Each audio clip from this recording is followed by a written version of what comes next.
आज आम्ही या ठिकाणी प्रतिमेक आंदोलन केलेलं आहे।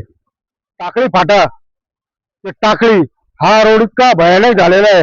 आता या ठिकाणी एक मोटरसायकलवाला बिचारा पडला होता, त्याला अक्षरशः दुखापत झाली। तो बिचारा इथं बसले आमच्या जवळ।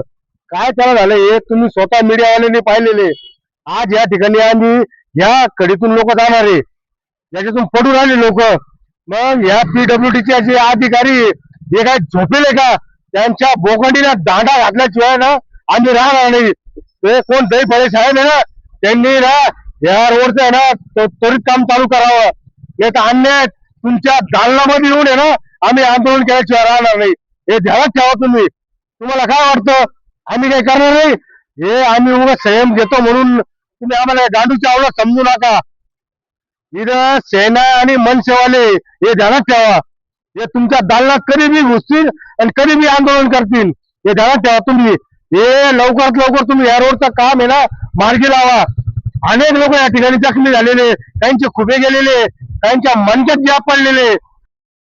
50 खड्डे एकदम ओके, खड्ड्यात रस्ता रस्त्यात खड्डा, अशी काहीशी परिस्थिती कोपरगाव शहर आणि तालुक्याची झालेली आहे। टाकळी नाका ते टाकळी ते ब्राह्मणगाव हा रस्ता अत्यंत खराब झालाय।